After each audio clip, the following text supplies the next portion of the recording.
Hi, everybody, and welcome to Archives Live. I'm Samantha Mackey, and I'm here with David Peters, head of the OSU Archives. David, how are you today? Doing great today. Cool. Hi, Sam. So thank you all for joining us today. It is November, and November is Native American Heritage Month. So today we're going to be talking a little bit about what we have in the collections for Native American heritage, and we're going to be talking a little bit about history on campus. So David, what kind of organizations on campus were made for Native American students?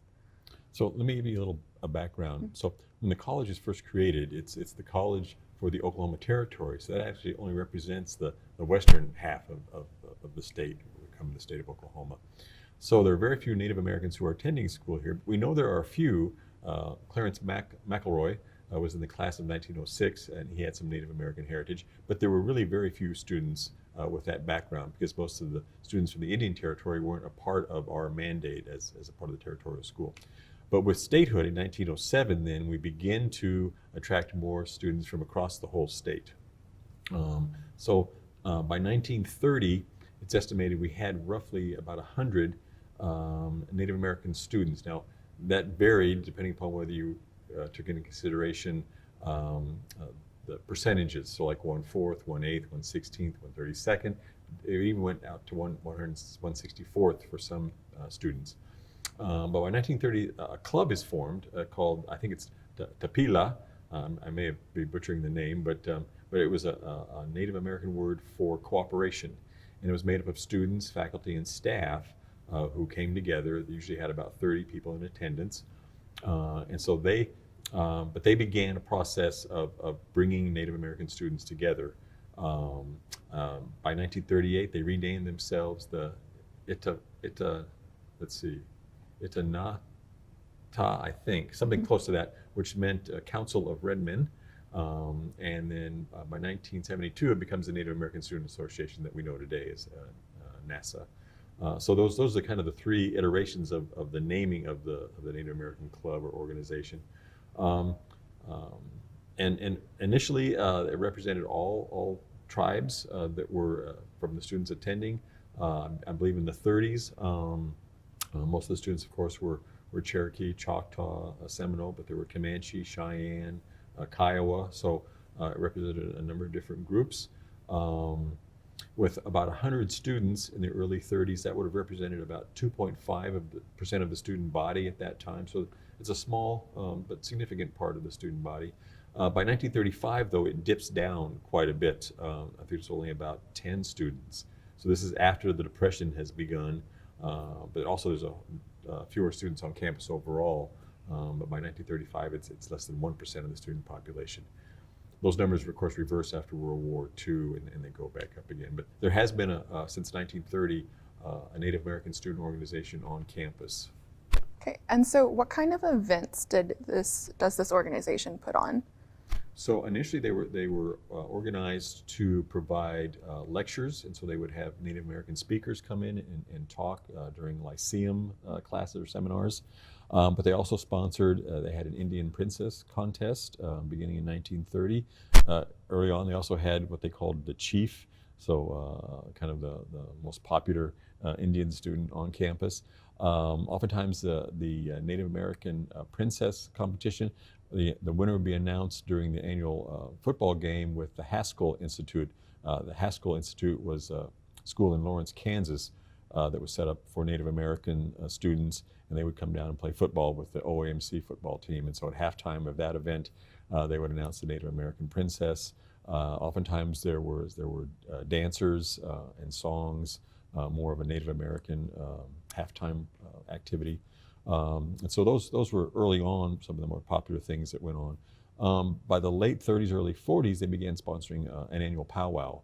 And initially these took place in the old animal husbandry arena, which was located roughly where the western part of the Noble Research Center is now. There was a powwow at the animal husbandry arena. And so a variety of different activities that the group sponsored. And it was a way of just bringing people together and to expose Native American culture to the other Oklahoma State University students, and also to also share individual characteristics from the individual groups. Not all Native American groups are the same, and so that we give an opportunity for each group to highlight certain things that were special about their ethnic origins. So those kinds of things they did. Great, thank you. So if you guys are just now joining us, this is Archives Live for Native American Heritage Month. If you have any questions, feel free to leave them in the comments and we'll answer them live on stream. So David, I've heard you mention J. Roy Thompson before. Mm-hmm. Can you tell me a little bit more about who he is?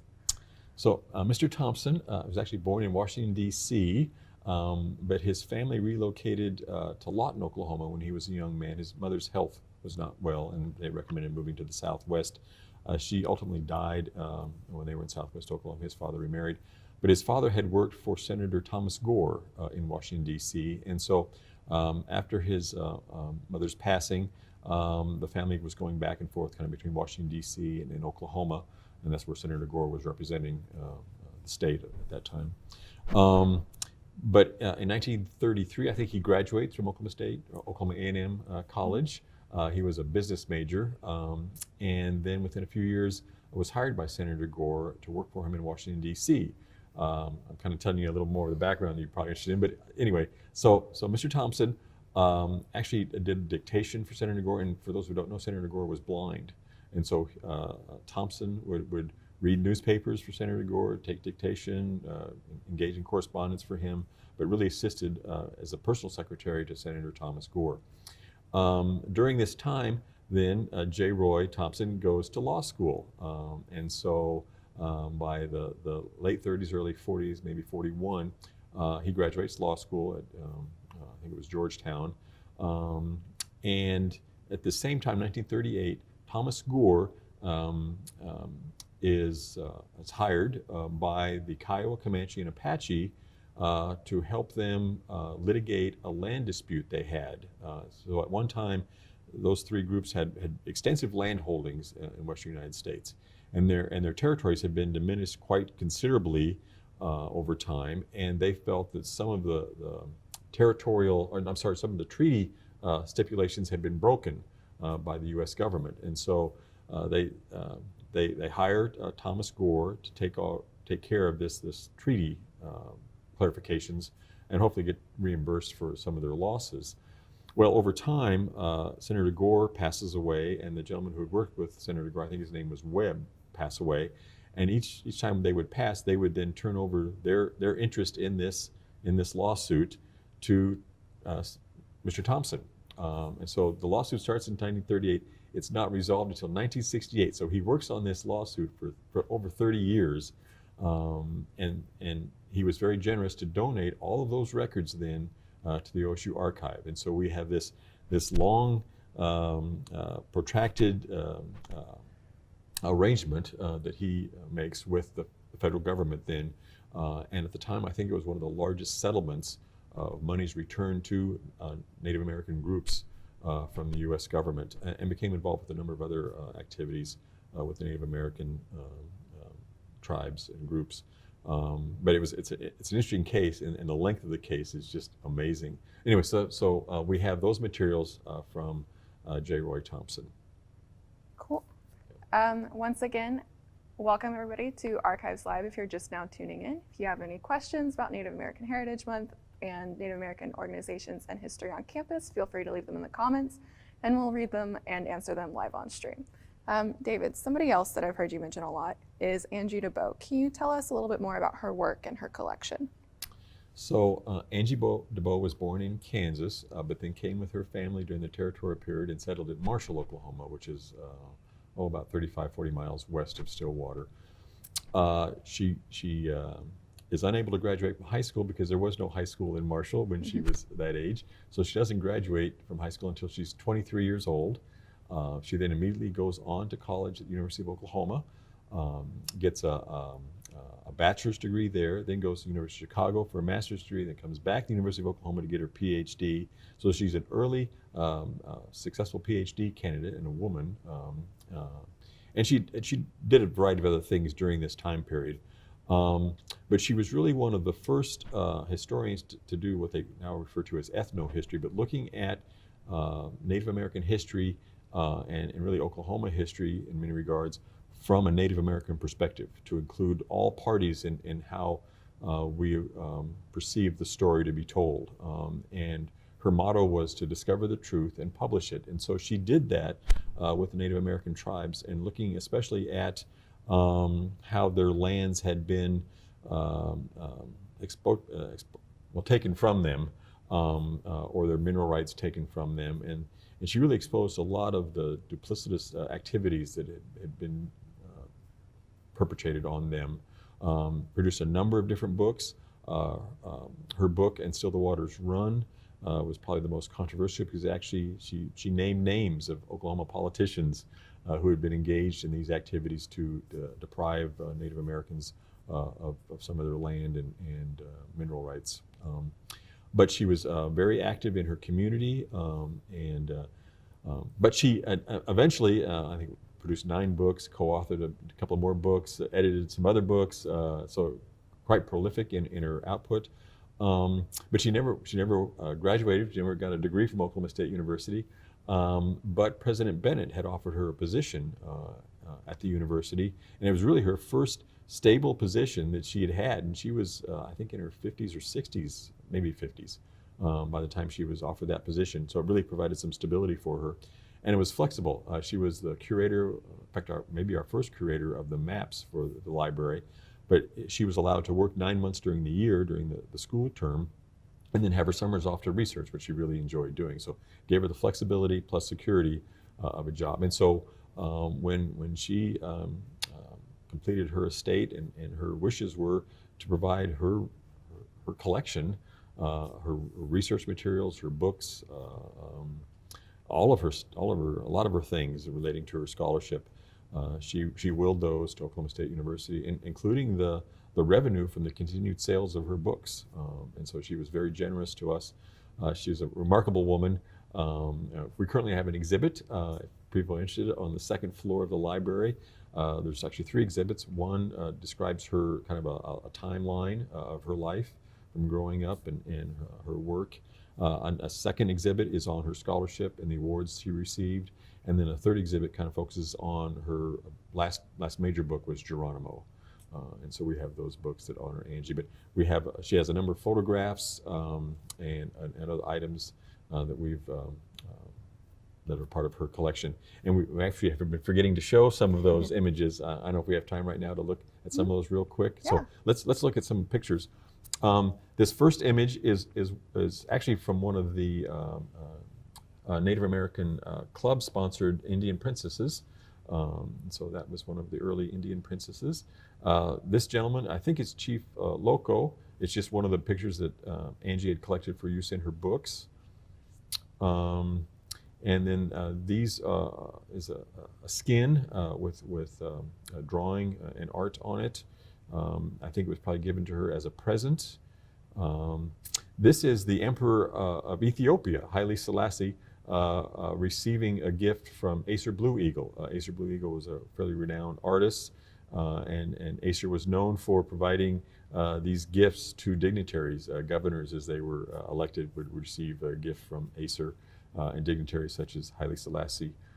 So it was quite common. Here's a picture of Acer Blue Eagle to his friend Angie DeBow, and so they knew each other quite well. Here's a picture of Dr. DeBow, and this is probably right before her time coming to OSU, and so she's completed most of her graduate work. She worked for a short time, probably 6-8 years, out in West Texas. She had a number of other jobs, but they were all temporary before she settled here. Here's Dr. DeBow in front of the library. She was very proud of the library. When she started in the map room, she was in one of the Quonset huts, which was on the east side of campus. And so she was very pleased when the Edmondville Library opened in 1953, and they were able to move the maps over, and she had kind of a permanent home. And here's a picture of Geronimo from her collection, and we have more images of Geronimo in the exhibit on the second floor. And this drawing then was used in a later edition of her And Still the Waters Run. And so this is just one of the art pieces for that book. It's on the front cover from And Still the Waters Run. So anyway, I should have showed some of those earlier, but hopefully I had a chance to look at some of them now. Great, thank you. Sure.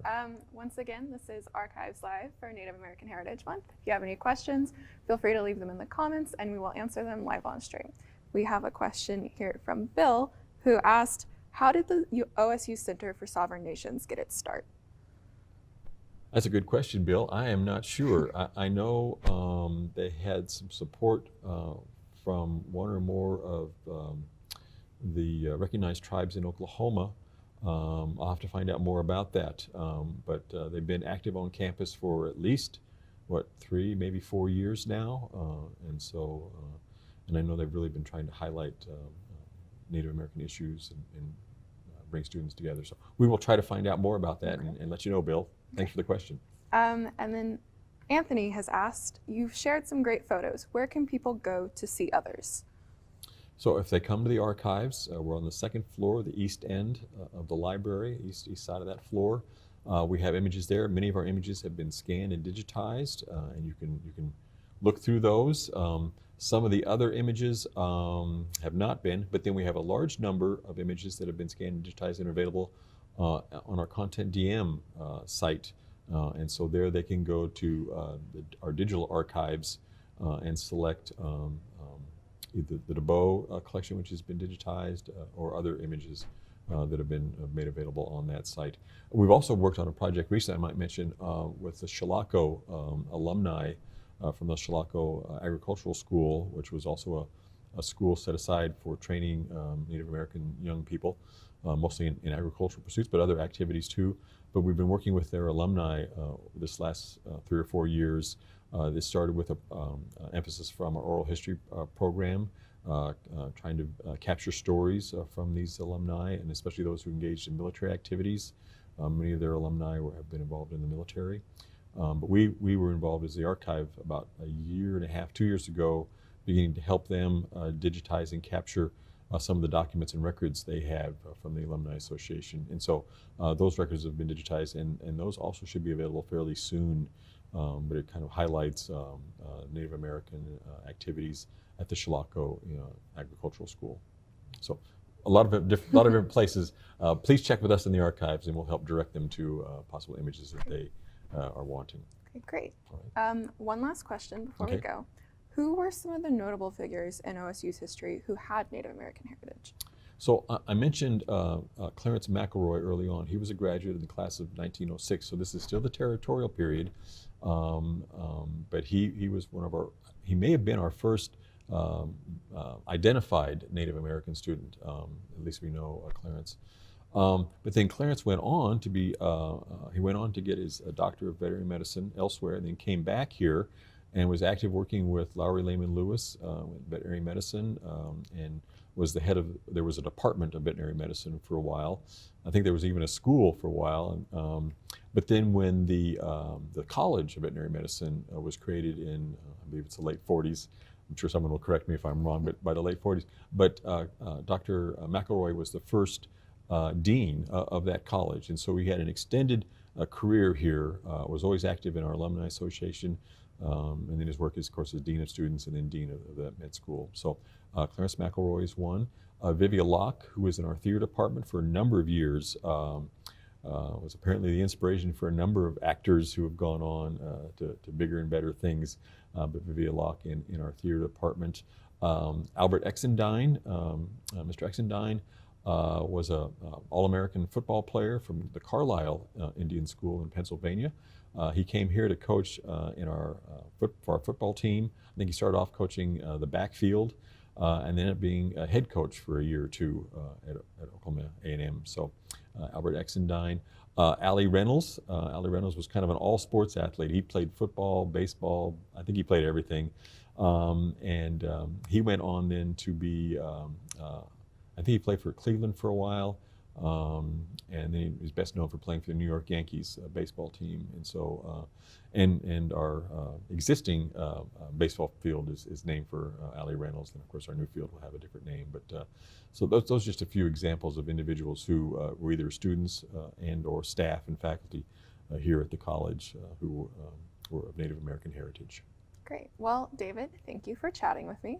And thank you to all of you for tuning in and joining in the conversation in the comments.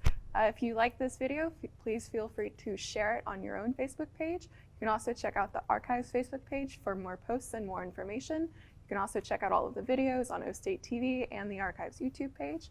Once again, thank you for tuning in, and we'll see you next month on Archives Live.